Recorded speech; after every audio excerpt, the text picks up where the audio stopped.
Hello, everyone. Welcome to Jamaica 411. Thank you so much for joining me today. I'm your host, Michelle Stern. If you're here on the channel for the first time, welcome. Please subscribe to the channel. Thank you very much. And if you are already a subscriber, well, you know the ropes. Please go ahead and give the video a thumbs up because I'm not going to remember to ask you later on. And to everyone, let me thank you very much. I do appreciate it.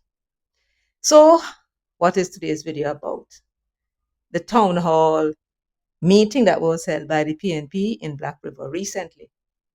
And I have a few observations to make because I believe when I looked at that town hall and observed, I believe the PNP is in some very serious trouble.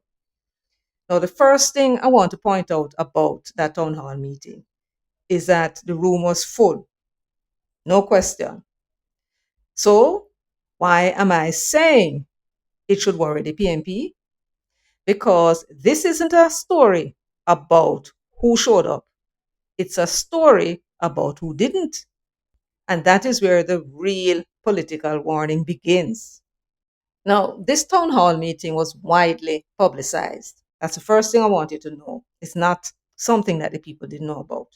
They told them they were coming, and the party leader would have been there, as well as the general secretary and several other party functionaries. It wasn't just intended for party supporters. It's a town hall meeting after all. It was meant to attract the St. Elizabeth people, particularly those who were badly affected by Hurricane Melissa. They were invited to come and air their grouses and honestly tell them at the meeting what their experiences were and so on. And I'm going to let you hear Miranda Wellington. You remember her? Yes, man, that warboat lady.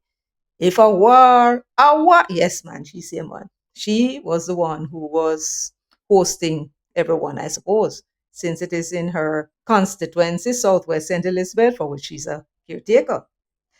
So I'm going to let her tell you what the town hall was about. We will do greetings after I've done the welcome. Then we'll have the opening remarks, purpose of the town hall meeting. Then we'll have the keynote address, hurricane recovery state of affairs by the opposition leader, Mark Golding. Then we will have the state of housing in St. Elizabeth by Senator Floyd Morris. Then we will have the state of small business and livelihoods by Senator Keisha Anderson. Then we will have the state of water by Ian Hales, MP, opposition spokesperson on water. Then we will have the state of agriculture by Dr. Dayton Campbell. And then we'll have an open floor where the community and the residents and the business owners can share in that effort. So we will have the presentations as follows. Before we began, we knew it would have been difficult to arrange this meeting. But because of the grievances and the kind of efforts that we see others are making, we saw the need for this meeting to happen. This town hall meeting is your space. It is your space to share what you have experienced in the recovery efforts, what is working, what is not working. The leaders you see here this afternoon will hear from you directly. We want your honest opinions. We want you to be respectful. And we want you to leave here with a clear path moving forward. The business and the residents of St. Elizabeth were severely affected by Hurricane Melissa.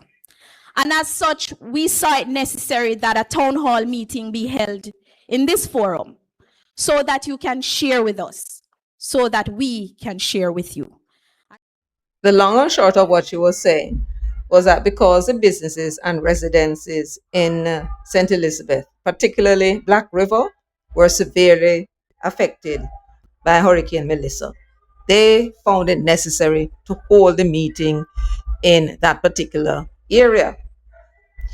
And the meeting is supposed to offer the residents an opportunity to come and tell them what is their experience in the recovery effort. And they said that the objective was that they want, when the people leave there, they have a clear path moving forward. So that is the reason for this meeting, town hall meeting, the reason why they selected Black River, and what the objective is. Now, I would like to ask all the comrades who turn up to that meeting, if having traveled so far, did you actually leave believing that you have gained and left that meeting with a clear path moving forward? Because what I heard were your leaders getting up, complaining about the water, complaining about the housing, complaining about the business and the conditions of the business, and they offered no solution to you. One saving grace was a comrade that, was asking the party, what am I do? And it was that question, what are you going to do about, what is happening? And what he was saying was that persons had signed up to get assistance from the NIS and they not get none yet. And them never see none of the leaders and they not hear them advocate for them.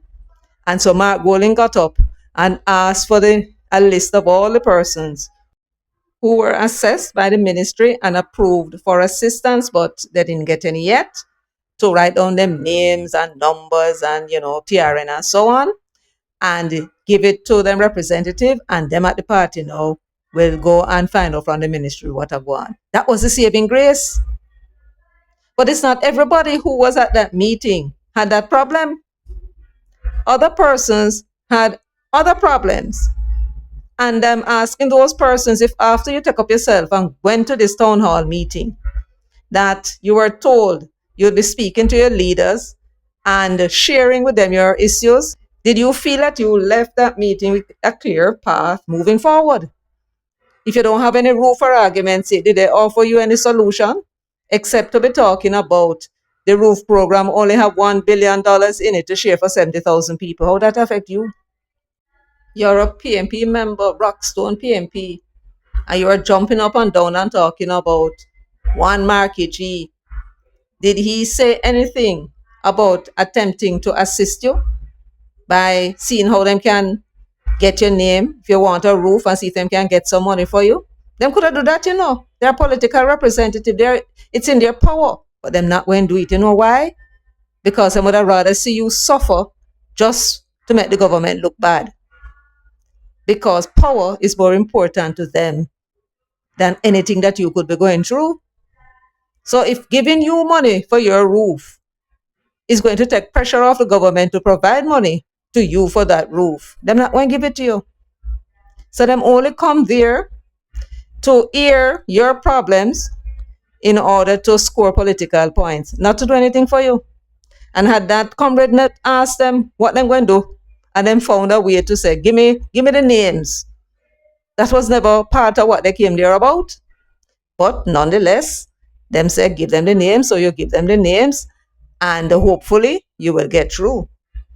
But what about the other persons? What them plan to do for you?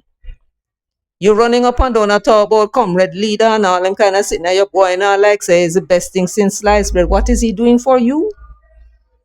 Right now, to the extent that any of you get any money, it is the Labour Party government will be giving you. Even if you get 50,000, I'm sure you're grateful. 50,000 can do something. Don't you agree? Right. So you imagine a PNP leader is leaving it up to the JLP to come give you assistance?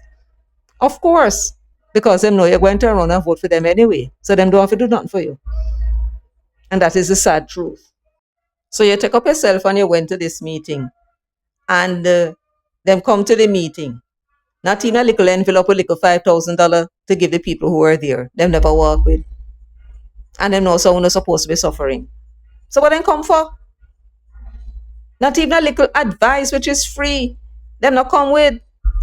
So when you go home to your family, Did you feel as though you had gained anything at all from having gone there in terms of improving your own condition? It seems to me that the trip that you made put you out of pocket. You made the trip, you spend fear if you come from far, and you left with not even a piece of advice. Hmm? When I say that the PNP is in serious, serious trouble, that is only a part of it. Because as long as you're there, you're not looking for nothing from nobody because you're St. Elizabeth people, you're very independent. You don't look for nothing. But if thank you, you say thank you because you're a grateful people. Very good people too. But these are the little things that is going to eat away at the minds of people. So them had a town hall meeting. It was not supposed to be a PNP meeting rallying the base. It is supposed to be a meeting of people to come there to share them experience. And I am sure that what they would have hoped them had were people from the community, broad-based people. Instead, what them end up with is also PNP people. And so they were there preaching to the choir. Folks, I want you to picture this with me. This was not a political rally. It was a town hall meeting for the residences of St. Elizabeth, particularly of Black River, that was very hard hit by Hurricane Melissa. And you hear that one of the political parties is having this town hall meeting, right? And if you were suffering and having a warm time and not being heard by government, one would expect you at least to turn up, wouldn't you? And therefore, the question is, why is it that the wider community, the non-affiliated political people, weren't at this meeting? I could not see where there were many of them, if any at all, because when I'm started to cheer for Mark Golding, when them talk about one Markie G in the app, I was looking at the crowd and I saw the vast majority of them, if not all of them, were there cheering on. So these were party people, right? Where were the other community members? And so what this is telling me is that it would appear that the people who are not affiliated with any party, they don't want to hear nothing at all from the PNP or the PNP leader. In circumstances where Mark Golding was saying that they were suffering, how do you square that? This is a time when people should be rushing to the PNP, expecting to hear something from them. And it's only the party faithfuls turn up. So when they were there talking about this and talking about that, and when they were claiming that people ask for assistance and not get none, right? They were there preaching to the choir. The party is not expanding. And what you think you're seeing is the shine, to the extent that he had any at all, going off of Mark Golding. He has nothing inspirational to offer. And if he did, the people would have turned up. A mix of people. Maybe even some labor right to turn up to. It's a town hall meeting after all. Now, that was not the only thing that I noticed. I noticed that there were hardly any young people, and I'm talking about people of voting age. We're not talking about children. People can't take their children to anywhere. Children have no option. But people of working age, adult people do. And when you look in the crowd, it's mostly old people, you see. Older people in them 50s, some of them 60s, older than that. So the PNP is not attracting the young people either. They cannot inspire the young people to come to something like that in circumstances when they say that the people are suffering and the government is not offering them any assistance. How do you square that? The party is in very serious trouble under the leadership of this highly uninspiring leader, and him don't want to let go. The role of a leader in a political party is significant. Politics is about expanding your coalition. Expanding. You must always try to grow. your party. That's how you're going to win elections. So if your message is reaching only those who already support you, then you're reinforcing your base. That's all you're doing. But you are not necessarily growing it. And what was in full display in Black River the other night is a political leader that has outlived his usefulness. Mark Golding, in other words, is done. This was a signal to him, the PNP, and the entire world that the people want to hear nothing from him. They were interested in nothing he had to say.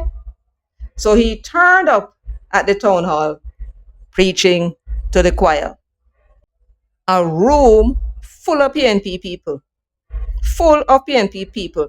And I don't want anyone to misunderstand the point, My argument is not about the size of the crowd. It is about the composition of the audience, especially when you take into account that this was a town hall meeting and what a town hall meeting is about. And in this case, it is the party that is organizing the town hall meeting that determines what the town hall meeting is about. And remember what they said, it was about the residences and the businesses that had suffered damage under Melissa, right? They were supposed to come there and tell them what their problems are and listen to what the leaders have to say. And they hope that when they left the meeting, they had a clear path moving forward, right? That was, and if you notice, they were not wearing party colors. So it was not intended for it to be a political rally. They really genuinely wanted the community to turn up, and they never did. And that must be of concern to anybody that is onlooking, right?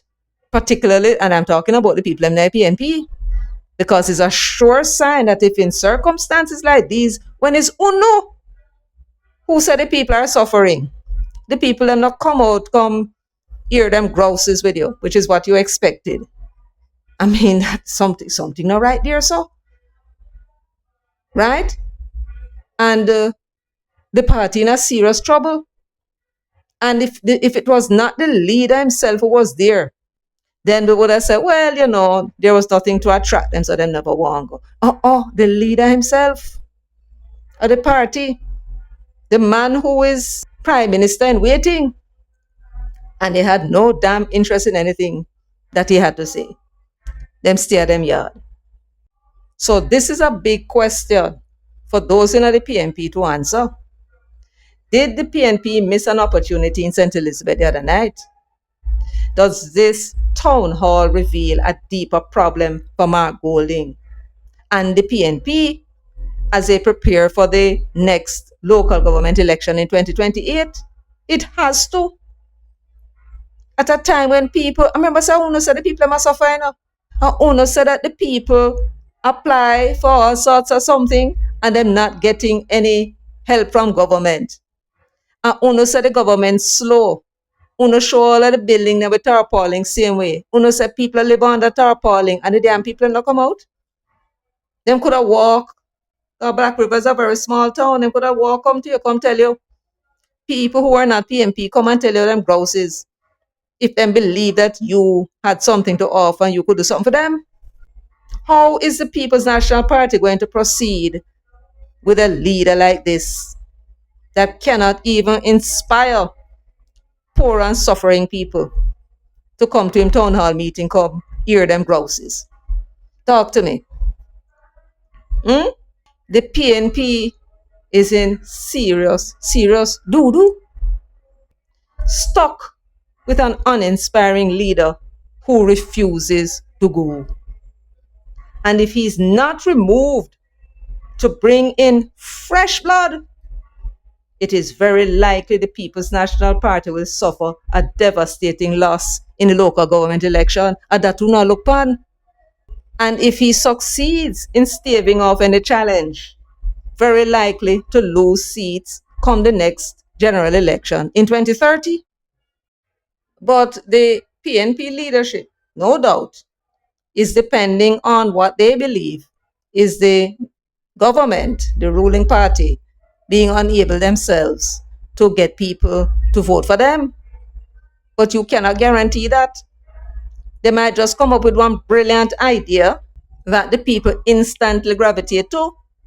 Like when the phone companies had first introduced this prepaid phone business, it was an instant gravitation that the people had to it. They bought into it immediately. It never take time. So the man cannot even bring out the people that him say suffering and not getting any help from government. If you come out and hear what him have to offer. Can't do it. And yet him not want to go. So that is my few words. And one more thing. I am having a little problem with my colleagues from the People's National Party, because there is, I don't know if it's rumor going around saying that there is going to be some runoff with my party leader. I want to make that clearly, and also Jamaica to be understand if it's lie or true. Okay? Yes, thank you very much. Okay, thank you so much, Mr. Clifford. Okay. So the comrade asked a question. He want to know if there is going to be a challenge. He want to know if it's true or not. And I wanted to pay very, very close attention to Margoli when he got up to speak. You could feel and see the tension as he was speaking, like he was getting hyper. You know, sometimes he get hyper and kind of breathe funny. It wasn't that bad this time, right? But I want you to pay close attention. And it would confirm, it seems to me, that something is being planned. As to whether they will go ahead with it next year is another matter. But clearly there is some opposition to him remaining. And truly, if the people who are in the PNP should really pay attention to this town hall meeting, look at the demographics, look at the age of the people here, and look at the fact that a source of PNP people for the most part turn up to the meeting when it's really supposed to be a meeting of community members. They ask the people not to come down in orange, Because so once a PNP meeting and they come down in orange. You were told, don't come in orange. Because they don't want it to appear to be a political meeting. That's not what it was about. And yet, where were the citizens? Where were the business people? Every single one of the people who got up and spoke from the audience, they were all PNP people, bar none. It will not be in the next 2 weeks because I'm actually traveling, and then there's Independence. But I will try and find time even in August for come to the community and talk to the people, because I know based on everything that's swirling around, there's a lot of insecurity. And you make the point, if you're going to relocate people who depend on the sea and the proximity of Pelican and so on to some other place, how are they going to make a living? These are the kind of issues that before any plan is made about relocating communities to build some new city, these things have to be resolved with the people. And I also have to wonder, you're talking about moving people because they were hit by a hurricane. But there are coastal communities right around Jamaica. The hurricane happened to hit this area this time. A future hurricane, lightning don't strike in the same place twice, them say. A future hurricane could hit any part of Jamaica, any coastal community. So, to take a decision now to do it here, what about everywhere else? I'm just wondering what the real plan is. And I'm told that there are politically connected persons who have been buying up land in this area, and it's really an opportunity for profiteering to take place on the land that they have invested in. Now, I can't tell you whether or not that is completely factual, but I've heard this from several sources. So we are concerned about the way the government is going about this. It needs greater transparency. It needs to be more inclusive in its consultation with the people. And the whole idea of it must be a people-centered thing. It must be about helping the people to have a better life, not about any other agenda of any kind. And as for the last point you made, sir, one Markie G on the app. One.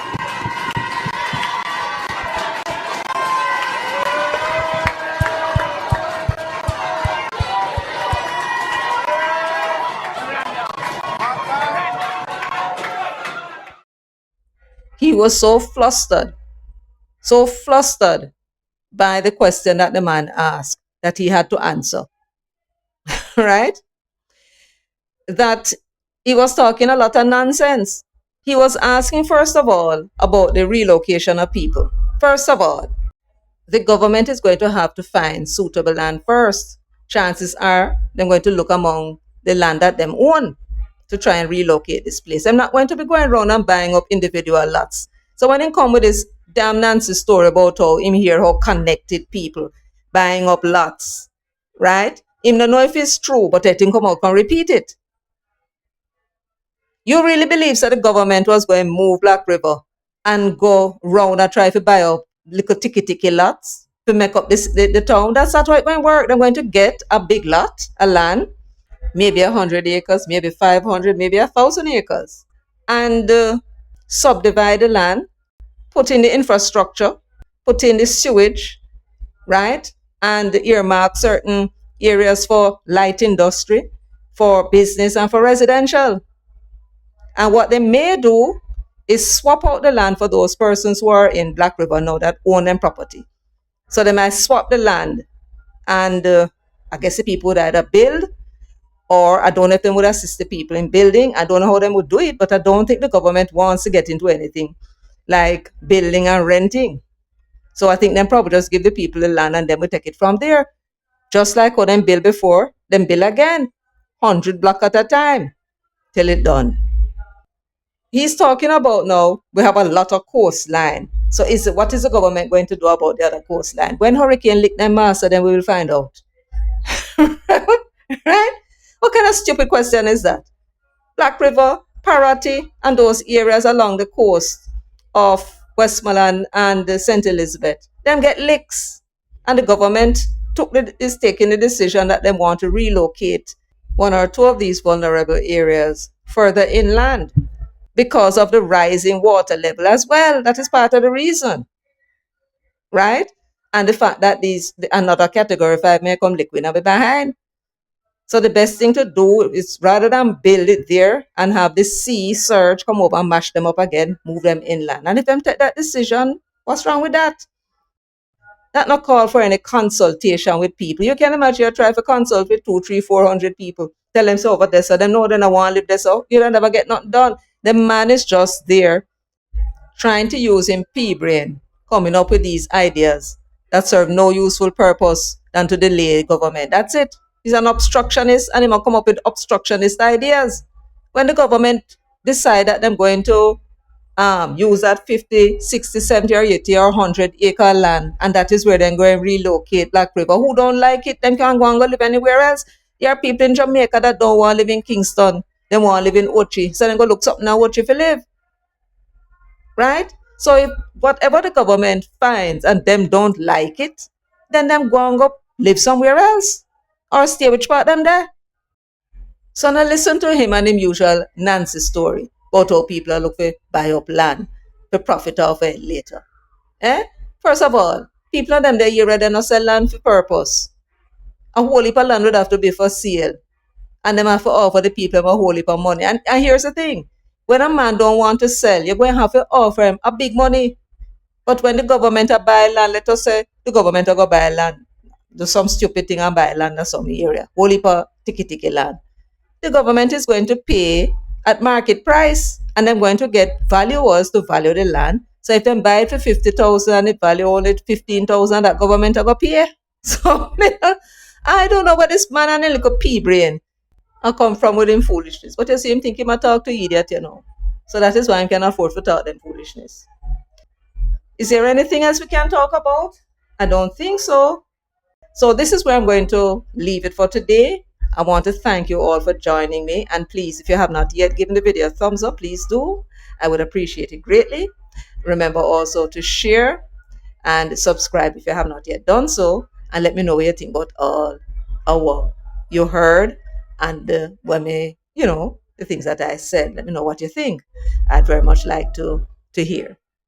Until next time, take very good care of yourselves and walk good.